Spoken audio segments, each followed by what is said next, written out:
Hello and welcome to the Story Behind the Stories, your weekly look at the pages of the Neepawa Banner Press.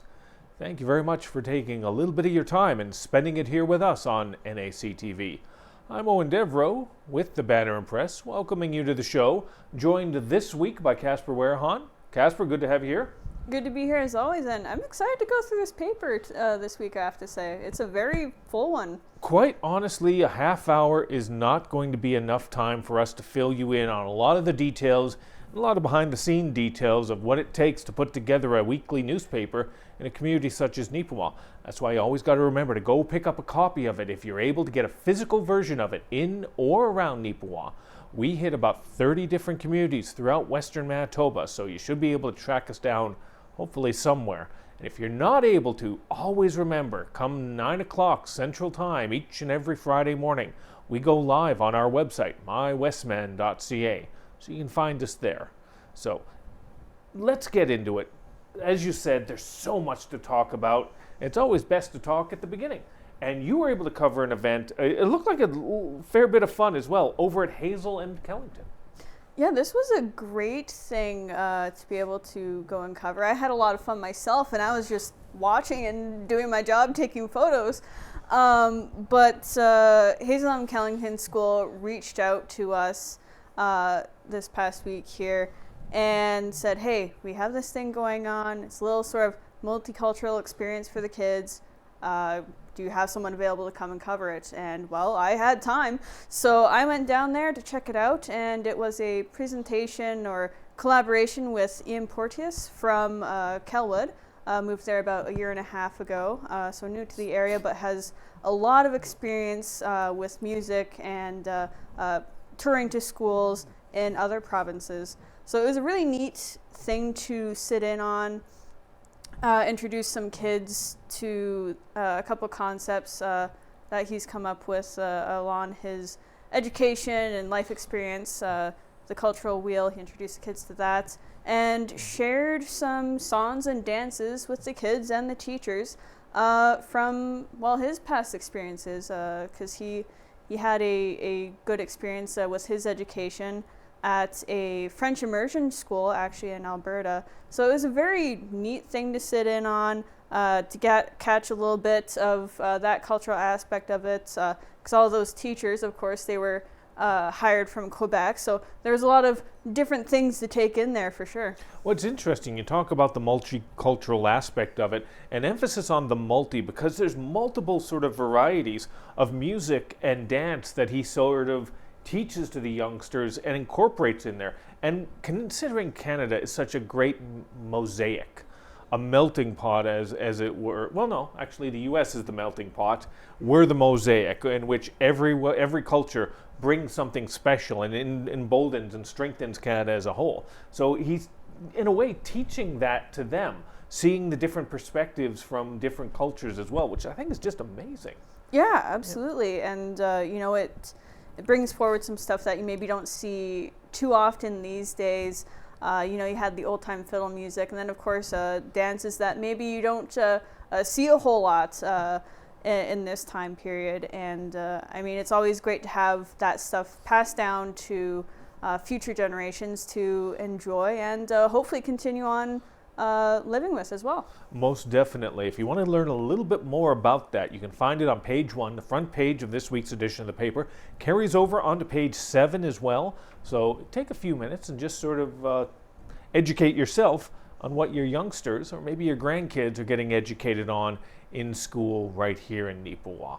All right, let's go over. We're going to talk a little bit about youngsters as well, but this is more about the community as a whole. It's a very positive thing that Touchwood Park is working on.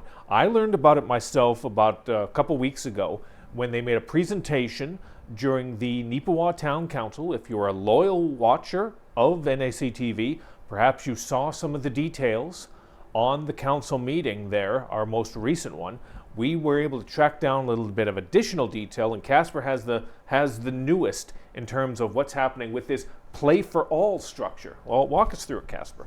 Right. So, of course, this is a project being put on by Touchwood Park in Neepawa, and they're proposing to have this done at their day program building, or near their day program building, I should say. Of course, it would be available for public use. It is a public structure. But they're working on putting together a wheelchair accessible playground. This isn't something that we have in the community as of yet, so this would be a brand new feature for the community to celebrate, for sure, and in a few different ways, of course.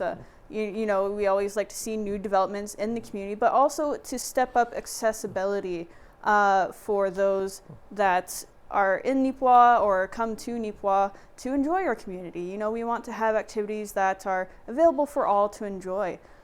So it's looking like this will be a very interesting project to see play out. There's a few different features that they highlighted in their design at council, and of course are seen in their finalized design too. So Casper, you know, something I find kind of interesting as well. As I mentioned a little bit earlier, it was first discussed at the Neepawa Town Council meeting. They did a display of some of the artist renderings they have.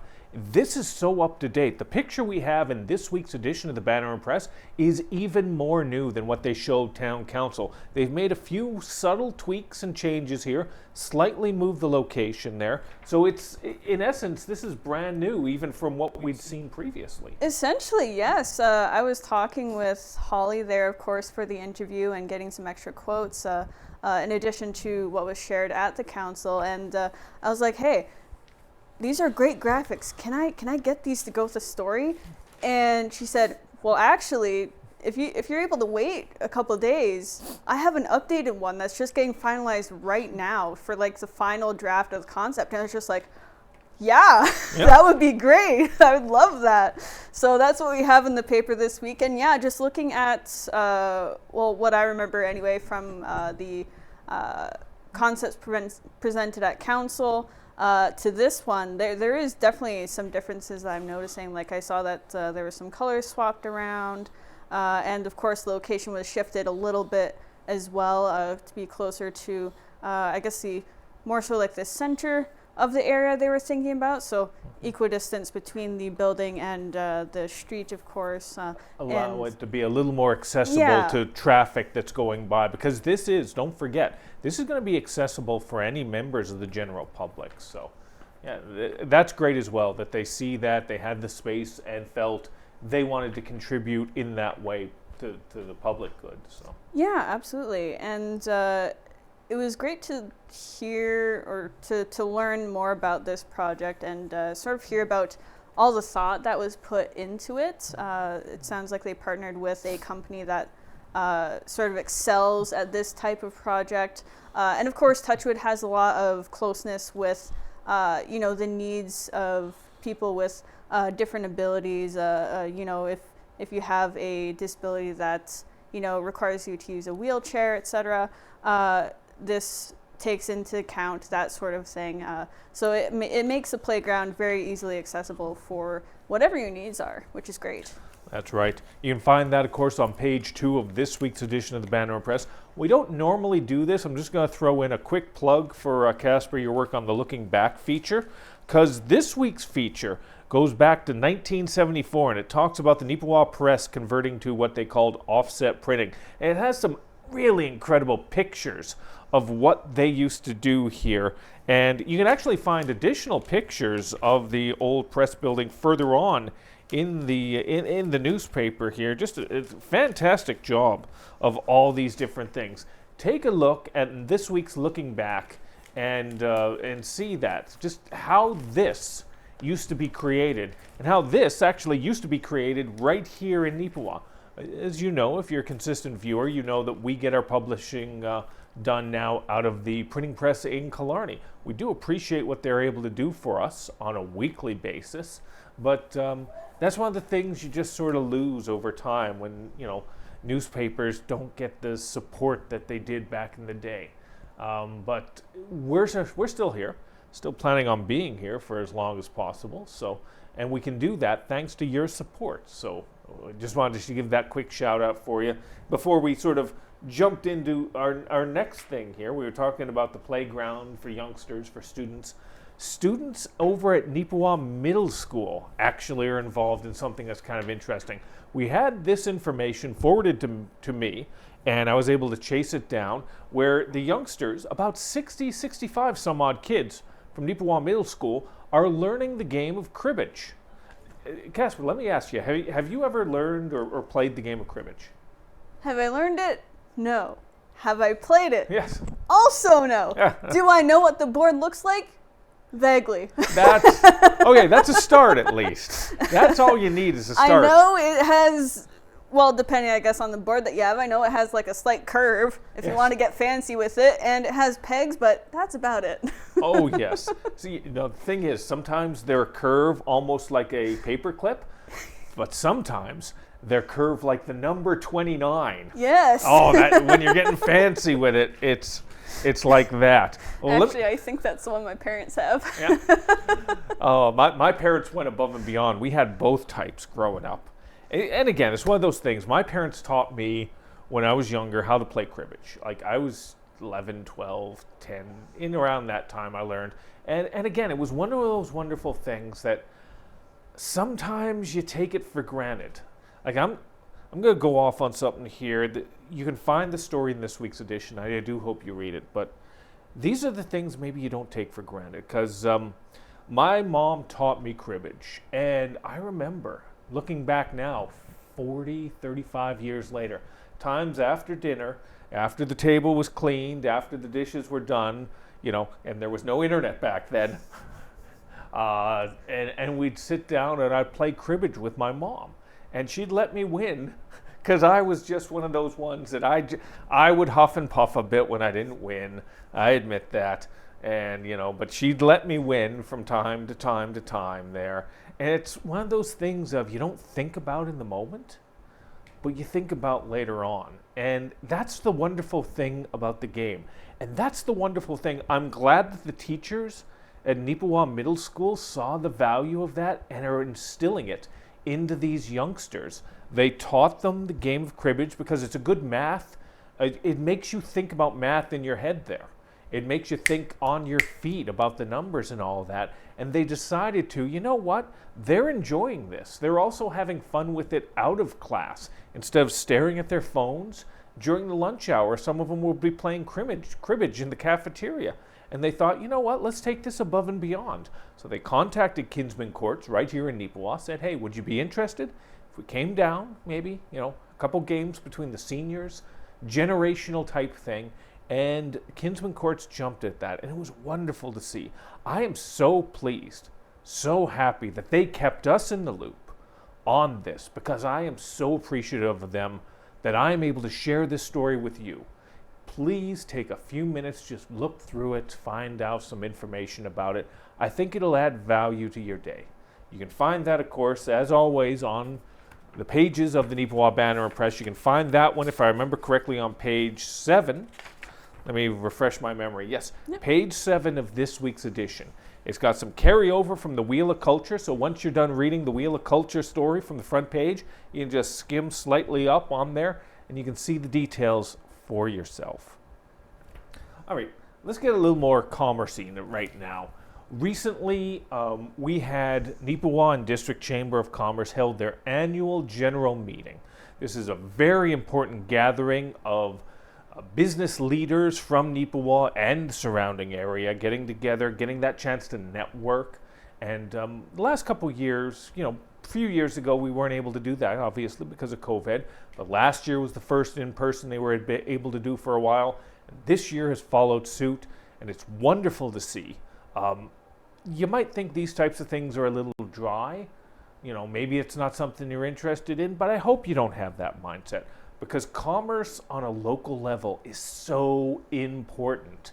It's important to support those types of businesses through their ups and downs, peaks and valleys. And we do try to do that as best we can. But there's only so many hours in the day, and there's only so many hours in the week for us to do that. We write 18 stories, and the 19th person is asking, what about us? That's happened more often than not, and we do try our best when it comes to something like that. But there's a couple things that came out of this AGM that I'm very glad I was able to attend it and learn a little bit more.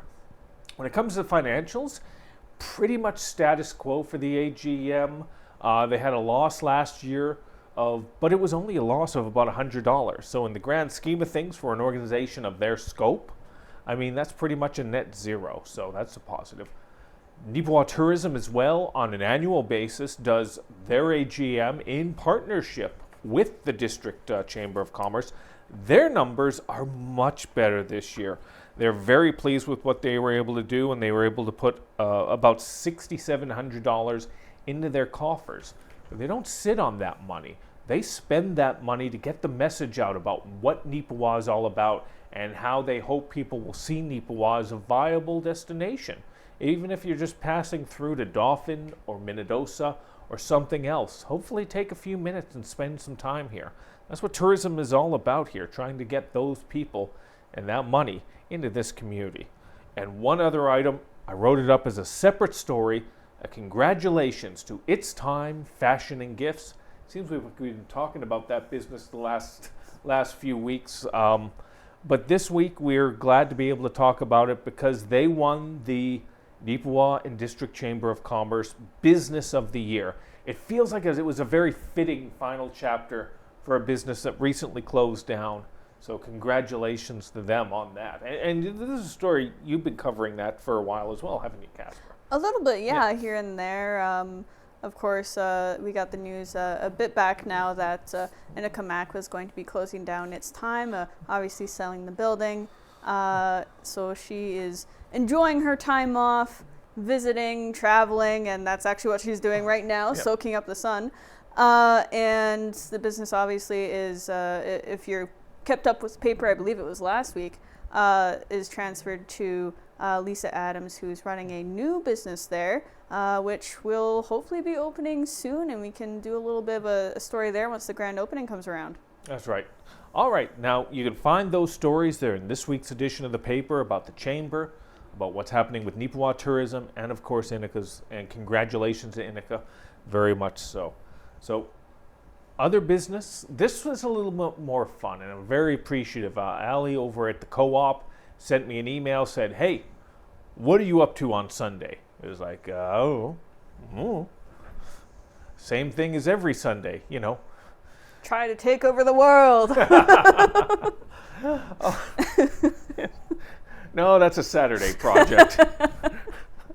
But she said they're doing a very special event down at the Co-op Food Store in Neepawa and in Gladstone. We would love if the Banner Press came down and covered it for us. So I scheduled it in there. I got up and went down there, and I got to enjoy watching the 95-second shopping spree.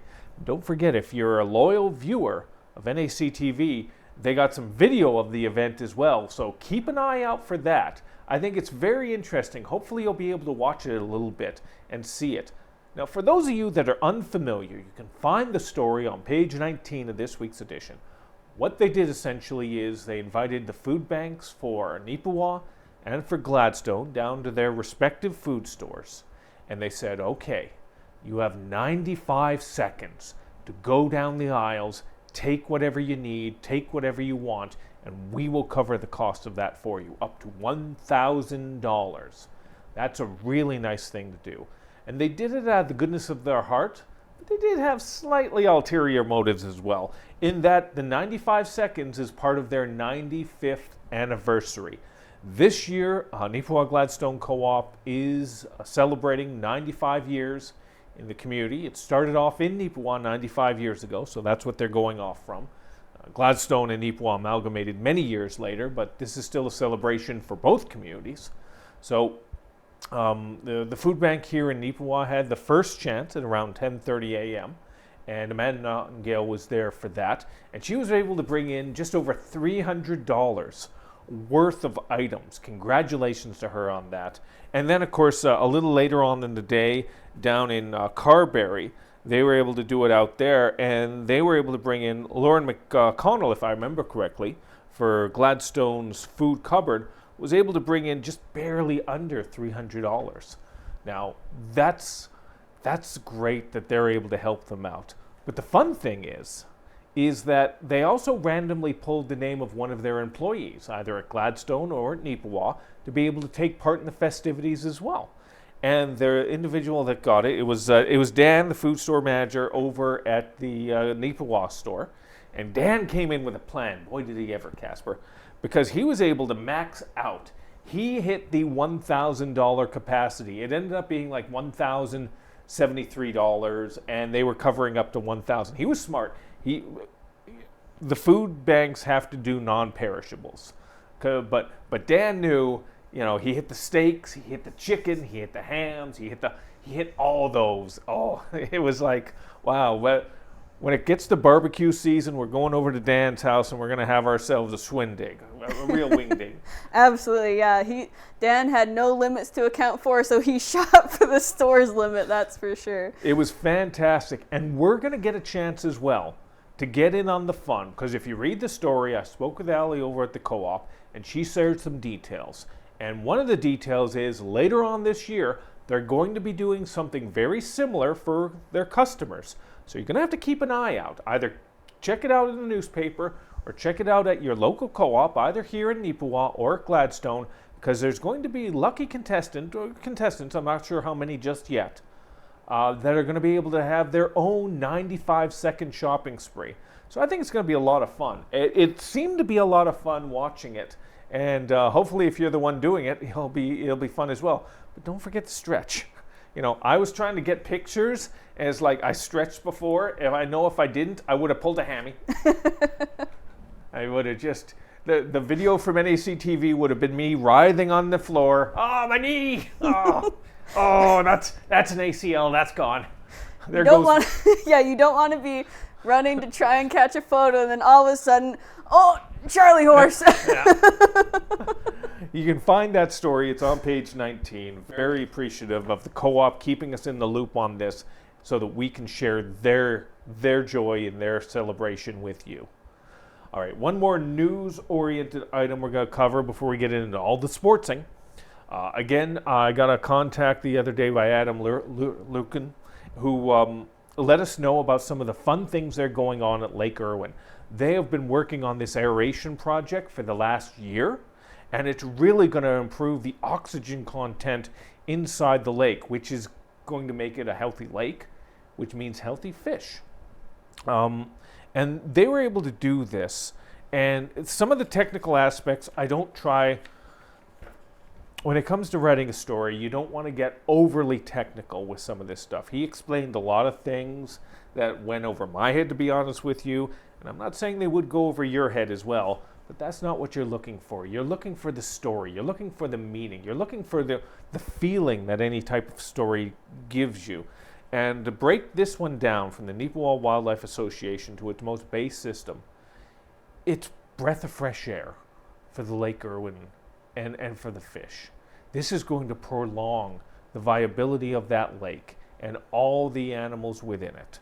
And it's wonderful to see a group like Neepawa Wildlife Association see the value of that and do what they can to make it happen. This has been a year-long endeavor that they've been able to put together. So if you want to learn a little bit about their journey to this moment in time, you can find that story. It's on page 9 of this week's edition.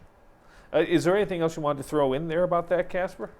Not a whole lot. It's just other than it was certainly an interesting read to go through, just because, well, this isn't something I know a whole lot about myself. I just know that aeration is good for the lake, and that's about it. But it was neat to get a different sort of aspect or perspective on this, to really get a better look at what this means for the association, of course, and for the lake too, and a bit more about how this actually works, that whole process of aerating the lake. So it was a new sort of bit of information for me, and hopefully will be for you too. That's right. All right, we got a few minutes left in the show for this week's edition, so we're just going to speed run through a couple different things. Like I say, that's always why you need to pick up an edition of the Banner Press, because there's only so much we can fit into a half hour's time. This week, we have our special feature for the Neepawa Titans, in which we showcase all the different players here that are a part of the team, as well as the coaching staff. Now, you're going to have to pick up a copy to get a clearer version of it, or see it online there.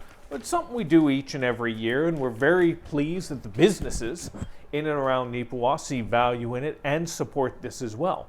Neepawa Titans are having a really decent season right now. They're in around the 500 mark, and they're in a playoff spot right now in the Manitoba Junior Hockey League with about 18 games left on the schedule. In the last 10 years, I've been here coming up on 10 years since I moved here from Portage la Prairie, and they've only made the playoffs in that time once. Oh God, am I a jinx? Am I a jinx, Casper? Oh dear. I hope not. My apologies to the community of Neepawa for jinxing the Neepawa Titans /Hockey Club /Natives over the last decade. It was not my intent, all right? But they've only made the playoffs the one time in that period of time, and the level of energy and excitement in the community was just off the charts when it happened. So I really do hope that we get an opportunity to feel that again this year, and maybe even beyond the first round. So if you want to see that, it's a special feature, the player profiles, the team profiles. It's a center spread in this week's paper. It's a 20-page paper. It's on pages 10 and 11. Diane Warner puts a lot of time, a lot of effort, and a lot of work in there. She hardly does any swearing or cursing while she's doing it. A little bit, but not that much, you know. And Joel, our salesperson as well, does a lot of time walking the beat, as it were, talking to the businesses and getting that support. So in terms of on the ice stuff, the Titans had a couple games. They won a couple games. You can find that there. It's in there each and every week. But the last minute or two here, I want to emphasize something about the Neepawa Tigers and the Minnedosa Chancellors. The Chancellors sent the information to Joel, who sent the information to me, and I was able to track down the pictures and get the story together. And with the Neepawa Tigers, I was in attendance when it happened. And I'm talking about their Neepawa Tigers, the Tigers Fight Cancer fundraiser, which occurred earlier in January. And recently, the Chancellor's Pink the Rink initiative, which is as well a fundraiser for local events and local organizations. So Tigers Fight Cancer, just quickly, they were able to raise about $5,500. Their best year ever in the 4 years they've been doing it. That's fantastic.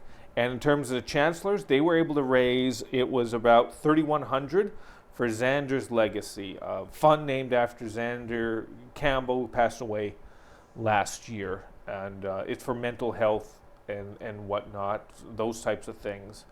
I am so pleased to be able to share those stories with you. So I do hope, even if you're not a sports fan, you'll take the minute just to look through it and to support them in any way you can there, because it's great to see these youngsters see the value of supporting something like this and doing it like this. So that's about it for this week's edition. There's so much more we could talk about. This is jam-packed. It's 20 pages worth of news. We didn't even have time to talk about the Neepawa Novas. We didn't even have time to talk about any of the other things that we got in here as well. Ken's column, the hockey for the farmers, the Tiger Hills Hockey League, Highland Dance out of Carberry. That's why you always need to pick up a copy of the paper. Don't forget, 30 different locations throughout Western Manitoba. You can pick up a physical copy of the Banner Press, or every Friday morning live on mywestman.ca. So that pretty much covers it for me, unless there's anything else you want to chime in on this week, Casper? No, that's pretty much it. Of course, there's a lot more that we didn't mention, so be sure to pick up a hard copy of the paper. We always appreciate it. That's right. And if you have any story tips or suggestions for us, it is always appreciated. You can always contact us over at news@neepawabanner.com. Or if you're not able to get to us via email, you can always give us a call at 476-3401. That's 476-3401. We try and track down every story we can for you. So any tips or suggestions you have for us are always appreciated. And not just Neepawa. Don't forget Minnedosa, Carberry, Gladstone, St. Rose, all throughout the region. We like to cover as much as we can. But thank you as always. It's appreciated. And we hope you'll come back again to NACTV and the story behind the stories.